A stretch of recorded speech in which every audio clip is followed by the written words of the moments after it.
नमस्कार साथियों। सुरेन हिंदी क्लास में आज हम पढ़ते हैं हिंदी व्याकरण का एक बहुत ही महत्वपूर्ण बिंदु है काल। काल का शाब्दिक अर्थ समय होता है। यह तीन प्रकार का होता है, तीन भेद होते हैं इसके, वर्तमान काल, भूतकाल, भविष्य काल। लेकिन यदि जब काल का जो बिंदु होता है इसमें सर्वाधिक प्रश्न जो है वो भूतकाल से पूछे जाते हैं। भूतकाल के भेद 6 होते हैं। पहला प्रश्न तो यही है कि भूतकाल जो होता है उसके भेद जो है वो 6 होते हैं।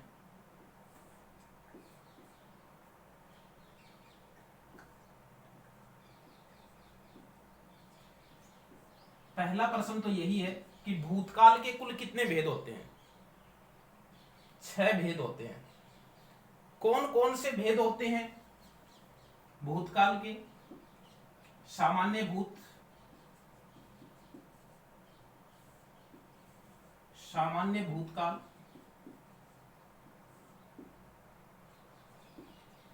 आसन्न भूतकाल,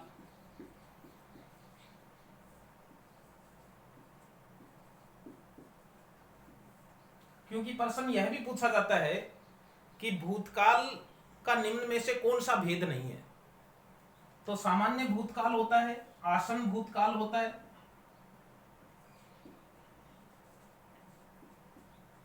पूर्ण भूतकाल होता है,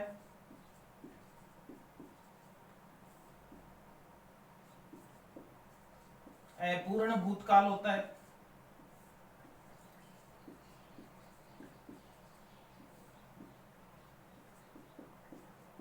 संदिग्ध भूतकाल होता है,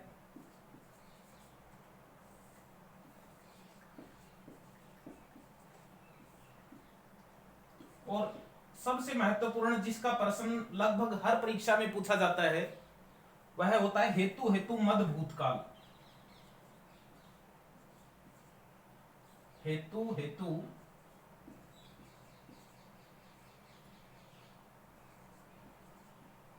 मद भूतकाल।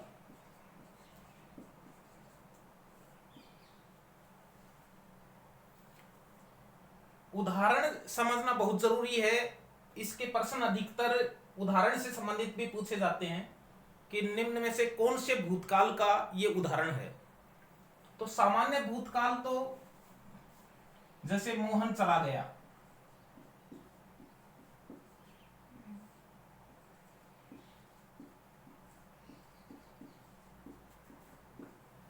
अब देखिए इसमें हमें यह समझना है कि सामान्य भूत वह होता है जिसके अंत में आ या ई की मात्रा आती है।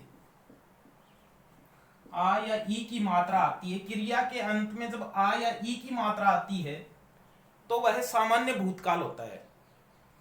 जैसे मोहन चला गया, या यहां पर यह आता कि सीता चली गई, तो भी ये सामान्य भूतकाल, क्योंकि चली गई वो भूतकाल हो चुका है लेकिन सामान्य भूत है, सामान्य भूतकाल है। तो मोहन चला गया सामान्य भूतकाल है। याद रखना है कि यहां पर आ की मात्रा जो है वो क्रिया में आनी चाहिए, लेकिन अंत में ता ते ती नहीं होना चाहिए, और ता ते ती भी आता है तो उसके अंत में है नहीं होना चाहिए, बाकी इसके अंत में आ सकता है। मोहन चला गया ये सामान्य भूतकाल है, और यदि इसी का आसन्न भूतकाल बनाना है तो केवल है लगाना होगा।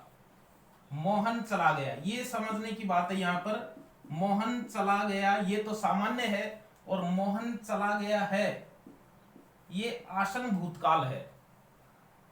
यहां पर ये वर्तमान काल नहीं होगा। वर्तमान काल तब होगा जब जाता है, जाते हैं या जाती है आएगा तब। गया आ की मात्रा के बाद में जब है आएगा तो वो आसन्न, आसन्न शब्द का अर्थ होता है निकट, निकट भूतकाल जो अभी अभिव्यक्तित हुआ है।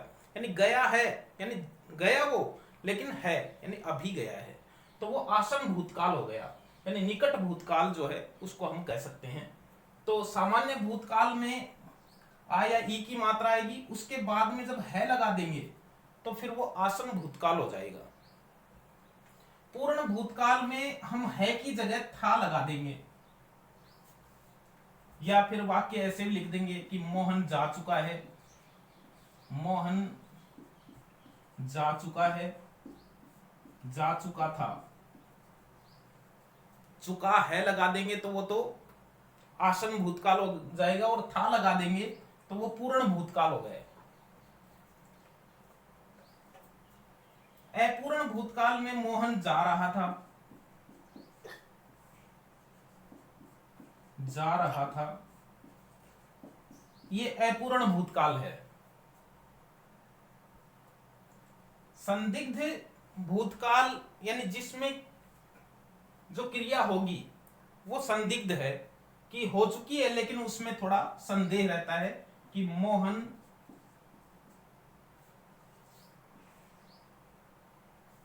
चला गया होगा।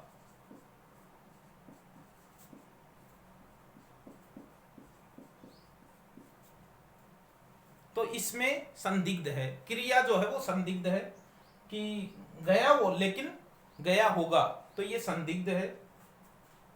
अब सबसे महत्वपूर्ण है हेतु हेतु मद भूतकाल। हेतु हेतु मद भूतकाल में होता यह है कि क्रिया जो है वो किसी भी हेतु से, किसी भी कारण की वजह से वह कार्य, वह क्रिया जो है वो संपन्न नहीं होती है। तो इसमें ये संदेह जो है वो व्यक्त किया जाता है। जैसे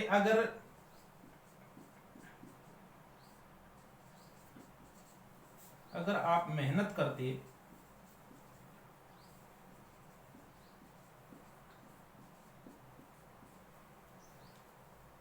तो सफल हो जाते,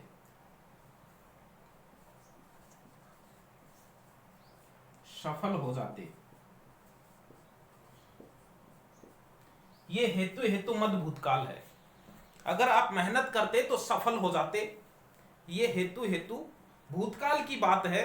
तो ये हेतु हेतु मद भूतकाल है। सबसे अधिक इसी के उदाहरण जो है वो पूछे जाते हैं, प्रश्न भी इसी का पूछा जाता है। तो सबसे पहली बात तो यह है कि इसमें कुल कितने भेद होते हैं? कुल 6 भेद होते हैं। कौन कौन से होते हैं? सामान्य भूत, आसन भूत, पूर्ण, अपूर्ण, संदिग्ध और हेतु हेतु मद भूतकाल। ये 6 भेद हमें याद होने चाहिए। सामान्य भूतकाल में आ या ई की मात्रा क्रिया के अंत में आती है, जैसे गया या गई, खाया या खाई, आया या आई। तो इस तरह से ये सामान्य भूतकाल होता है। और उस क्रिया के अंत में जब है लगा देते हैं तो फिर वो आसन भूतकाल हो जाता है, निकट भूतकाल जो अभी अभी व्यतीत हुआ है। और यदि हम था लगा देते हैं, जैसे मोहन चला गया था, तो ये पूर्ण भूतकाल हो जाता है। या जा चुका था तो ये पूर्ण भूतकाल हो जाता है। और अपूर्ण भूतकाल में जा रहा था या आ रहा था, खा रहा था, ये अपूर्ण भूतकाल हो जाता है। और संदिग्ध भूतकाल में जो आ या ई की मात्रा होती है अंत में क्रिया में, उसके बाद में होगा शब्द जो है वो आएगा कि चला गया होगा या खा लिया होगा। तो ये संदिग्ध भूतकाल है। और सबसे महत्वपूर्ण है हेतु हेतु मद भूतकाल। हेतु हेतु मद भूतकाल में जो है अगर आप मेहनत करते तो सफल हो जाते, अगर धूप तेज आएगी तो गर्मी पड़ेगी, अगर धूप तेज हो जाती तो गर्मी बढ़ जाती। ये हेतु हेतु मद भूतकाल है। हेतु हेतु मद भविष्य काल भी होता है, ये ध्यान रखना कि अगर ऐसा होगा तो हो जाएगा, आप मेहनत करोगे तो पास हो जाओगे। तो ये हेतु हेतु मद भविष्य काल है। लेकिन जब भूतकाल की बात इसमें आती है किसी हेतु को लेकर, तो फिर वो हेतु हेतु मद भूतकाल हो जाता है। तो ये 6 भेद जो है वो इसमें दिए गए हैं। सर्वाधिक प्रश्न जो है वो हेतु हेतु मद भूतकाल का आता है। हम फिर पढ़ेंगे भूतकाल के पश्चात कोई भी महत्वपूर्ण बिंदु जो है हिंदी व्याकरण का। तब तक के लिए बाय।